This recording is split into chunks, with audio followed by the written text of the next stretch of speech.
Ladies and gentlemen, welcome back to another video with Swagglehos. And in this video, we're taking a look at GoCollect's hottest trending comics for the week of April 29th. Now, for those who don't know, GoCollect puts out weekly articles that analyze the hottest selling comic books based on volume of sales and set an increase in movement in the market. So think of these as the 5 most liquid books this last week. But before I get into it, if you guys could drop me a like, comment, subscribe if you're enjoying the content, helps support the channel doing those things, I appreciate it.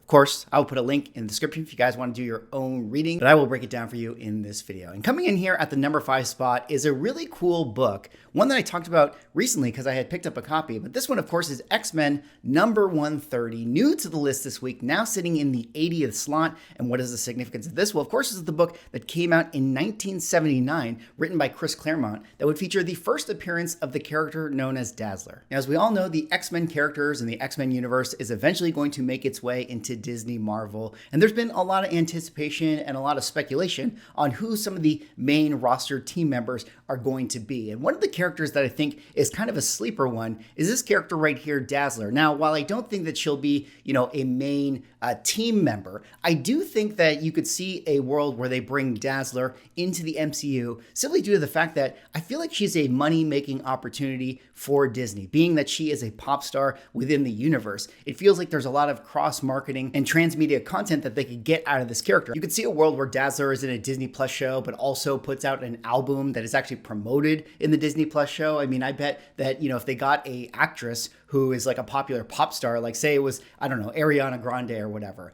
actually put out an album as Dazzler, that thing would definitely go number 1. And Disney has a history of making a lot of money off of, music related movies. Like if we think about Frozen, or we think about all like the movies from the animated cartoons like Aladdin and Lion King. I mean, Disney really likes the idea of doing music tie-ins for movies. And it feels like Dazzler is a character that they could really take a lot of advantage of. So I really do think that X-Men 179 has a lot of potential as being a character that could be very, very popular in the future. On top of all that, I mean, this is an all black cover. I feel like, one of the things that is really undervalued about this book is the fact that in high grade, especially at the 9.8 condition, it is very difficult to find this book. I mean, when we think about other books of this ilk, like first appearance of Elektra that came out a couple years after, it is also an all black cover. And that one is also very difficult to find at the 9.8 level. But one thing that's interesting about this book is that it is nowhere near the value of the Elektra one, which kind of makes you think, I mean, maybe this has a lot of potential to reach a ceiling like the Elektra book at some point later on down the line. And speaking of those values, let's take a look at them right here so you guys can get a sense of what I mean. 4,234 universal copies on the census. There's actually one 9.9, but let's take a look at the 9.8s. Only 330, which is not that many. And you can see fair market value is $1,500. 30-day moving is kind of right in line at the $1,500 level. And like I was saying, I mean, this is not a very easy book to find at the high grade. Only 8% of copies on the census are actually at that 9.8 level. That is kind of right around the Elektra book. And you can see that this is a $1,500 book. The Elektra book in 9.8 actually sells, I believe, around the $4,000, sometimes almost $5,000 price point. So it goes to show like how much potential a book like this may have in the future. You can see the prices for this thing, like many other books, shot up in 2021 and 2022, had a little bit of a pullback, but it's kind of sitting in a nice little sweet spot above the 2020 price. Last couple sales, $1,480, $1,050, $1,750s. And then down here in the mid and low grade, not going to always see it slab there, but when you go into eBay looking for raw copies, typically you could see them being sold around that $100 to $150 range. All right, let's move on now to the 4th hottest trending comic of the week. And the 4th hottest trending comic of the week is another goodie. This one right here is, of course, Tomb of Dracula, number 10, new to the list, now sitting in the 79th slot. And what is the significance of this? Well, of course, it's the book that came out in 1973, written by Marv Wolfman, that would feature the first appearance of the character known as Blade. Now, we all know that Mahershala Ali is going to be playing Blade in the Marvel Cinematic Universe. There's been a lot of drama around the Blade movie, getting pushed out, a lot of different screenwriters, a lot of different directors coming in and out of the project, but it feels like they finally started to figure it out as they just got a new writer on the project, and it looks like we will be getting the Blade film in 2024. A lot of people, really excited about the character. Obviously, Mahershala Ali, a fantastic actor, thinking that he could probably elevate the part. And of course, there's been massive speculation about Marvel going into the whole monster side of things, and people are thinking that Blade is going to be one of the main characters in the Marvel Cinematic Universe for many years to come. But this this book right here, I mean, really took a nosedive. I mean, when we're talking about peak prices of 2021, and as soon as, the market had its correction on top of the fact that the Blade movie had gotten pushed, this book really, really dropped off. But I think it's kind of hit a point now where, we're starting to find that floor, starting to settle in. And I think a lot of people are thinking, hey, now's a really good time to pick up A Tomb of Dracula number 10. And as we dig into numbers, let's take a look at some of the values here. 4,152 universal copies on the census. Not as many as some of the other, Bronze Age keys of this era. You got to wonder how many Tomb of Draculas were actually bought back in the day, but also not a book that is slammed as often. There's actually one 9.9 on the census, but let's talk about the 9.8s. Only 51, so really not that many overall. Fair market value is 33,000. 30-day moving right in line to that to 33,000, but also a book that still, had a little bit of a pullback from the height of 2021 when it was selling at basically the $50,000 price point. So a pretty decent correction, but again, still sitting well above that of what it was selling for in 2020.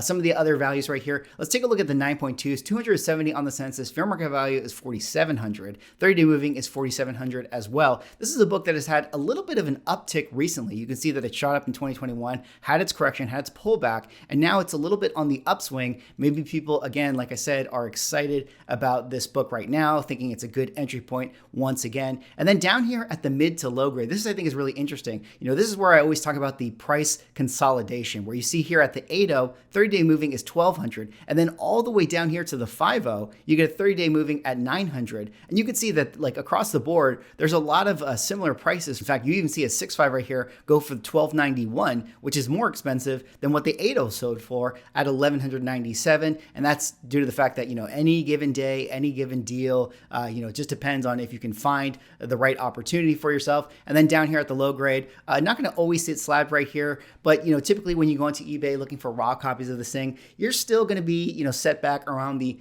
$500 to $1,000 range, depending on the grade and depending on the deal. All right, let's move on now to the third hottest trending comic of the week. And the third hottest trending comic of the week is one that makes sense that is on the trending list this week. This one, of course, is Incredible Hulk number 271, new to the list, now sitting in the 69th slot. And what is the significance of this? Well, of course, this is the book that came out in 1981, written by Bill Mantlo, and would feature the second appearance and first cover appearance of Rocket Raccoon. Now, of course, we all know that we're going to be getting Guardians of the Galaxy 3 later on this week. A lot of people are very, very excited about that movie, although, we have been hearing rumors that the box office is not looking as high as what it was, supposed to be getting, earlier in this year. So it'll be interesting to see how successful that movie is and how well it is received. But obviously, Rocket Raccoon, one of the big members of the team, a lot of people anticipating that Rocket Raccoon is going to have a big storyline in Guardians of the Galaxy number 3. And this being his, kind of first appearance. I mean, I realize that there is a Marvel preview magazine that technically has his first appearance,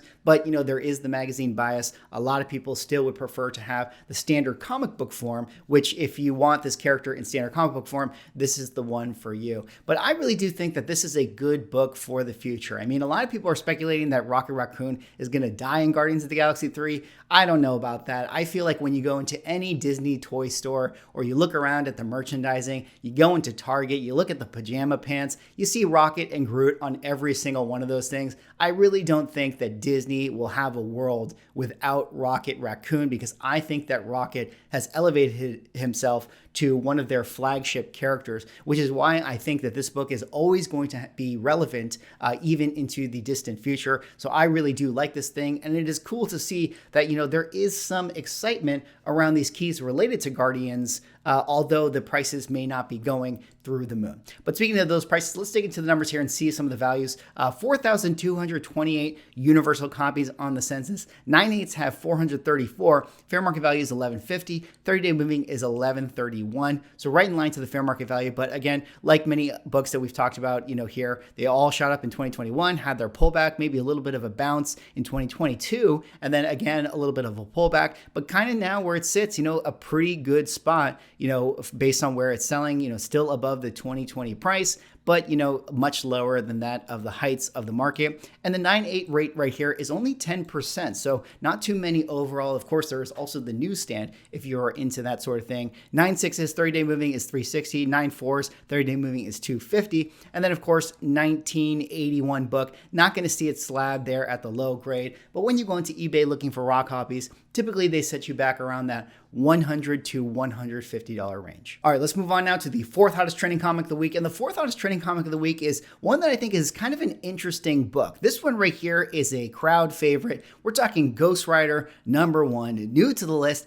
now sitting in the 63rd slot. And what is the significance of this? Well, of course, this is the book that came out in 1973, written by Gary Friedrich, that would feature the first issue of the ongoing series for Ghost Rider. Now, I feel like it's worth repeating, but I feel like a lot of people don't remember that Ghost Rider, at a certain point in Marvel comic character history, was legitimately in the top 5 most popular superheroes. I mean, do you guys remember that? Remember back in the 90s, it was all about Spider-Man, Punisher, Wolverine, Ghost Rider, and then, I don't know, let's throw in X-Men after that. Ghost Rider was one of the most popular characters, and a lot of the Ghost Rider keys, I feel like, are sort of underappreciated. I mean, I realize that they're very, very expensive in the market, but it feels like a really good opportunity because, Ghost Rider has the potential to really, reclaim the limelight as being one of Marvel's most popular characters. Of course, the Ghost Rider series from the 70s right here, a very popular run and probably a lot of keys to come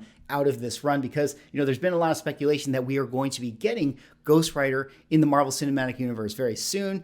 Some people are thinking that we might get a Halloween special with Mephisto. Maybe that'll be the time that they introduce Ghost Rider. Who really knows when this character is coming, but with all the Blade talk and the monster talk and the potential of a Midnight Suns movie in the future, it feels like Ghost Rider would be a very important team member for that movie. Now, this book right here, Ghost Rider #1, kind of an interesting book because, Ghost Rider, of course, makes his first appearance in Marvel Spotlight #5, which is a book that came out a year before this. So you have two keys that are, very important to the Ghost Rider one, but you have his first appearance that came out, slightly before this. So I feel like this one kind of falls into the shadow of that other key right there.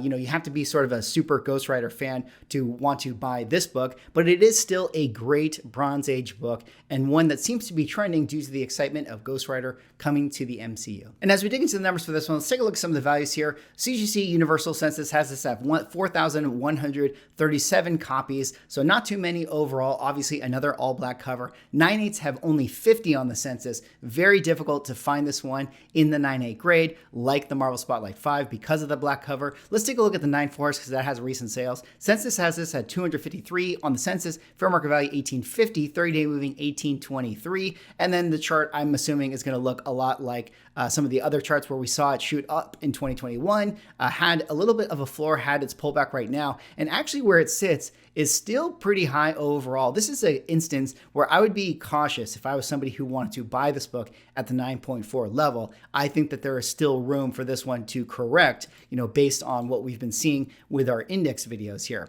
Down here at the kind of mid-ish grade, we see 8.5s, 490 on the census, fair market value 774 on the 30-day, 7.0s, 389 on the census, 30-day moving is 494. And then again, when you get into the mid-grade level right here, a lot of price consolidation. You're seeing a lot of 400s, 500s, and 300s. And I would say that that's pretty accurate overall because when you go into eBay looking for raw copies, depending on the deal and depending on the grade, you're going to still spend around that $300 to $500 level. All right, let's move on now to the hottest trending comic of the week. And the hottest trending comic of the week is one of the all-time Bronze Age classics, a grail book for many collectors out there. But of course, we're talking about Amazing Spider-Man #129, up 27 spots, now sitting in the 13th slot. The 13th slot, pretty impressive overall. And what is the significance of this? Well, of course, this is the book that came out in 1974, written by Gary Conroy, that would feature the first appearance of Frank Castle, the Punisher. Now, as we all know, it's been officially announced that Jon Bernthal is going to be returning as the Punisher in the MCU, making his debut in the Daredevil Born Again series. Unsure at this time, how involved he's going to be. Is it just going to be a cameo where he shows up in a couple episodes, or is he actually going to be, heavily involved in the story? Either way, it does feel like we're going to be getting Punisher stories in the Marvel Cinematic Universe, and that's got people, re-energized about ASM 129. I mean, I realize that this is probably a book that is always in demand in the market. I mean, this is a book that people are constantly buying. Everybody wants a Punisher key in their collection. And frankly, there's a lot of Punisher books out there. I mean, this is definitely one of those instances that has a very, very high census, a very high print count, being that it was in Amazing Spider-Man, which was obviously being printed a lot, especially at this time. There was a lot of hoopla around the Punisher when he came out. So this is a very, very important key. And there's a lot of collectors that want this thing. As we dig into the numbers for this one, let's take a look at some of those values and break it down. CGC census has us at 14,532. That is a lot of books on the census. We're talking 181 numbers and giant size X-Men numbers. 9/8 have 168 on the census. Fair market value is 30,000. 30-Day Moving is also 30,000.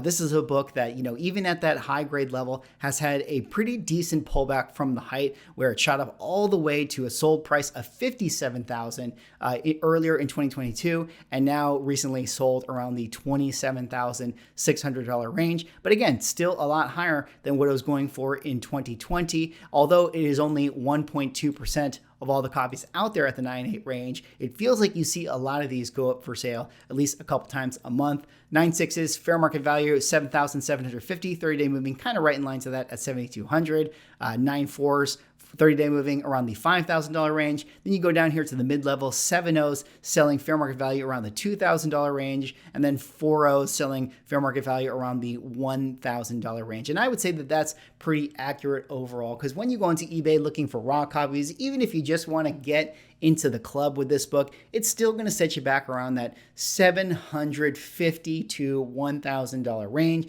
depending on the deal and depending on the grade that you can find. Anyways, that's all I got for this video. Those were Go Collect's hottest trending comics for the week. Let me know what you guys think. Do you guys have any of these books? Drop me a like, comment, subscribe if you're enjoying the content. I'll see you in the next video.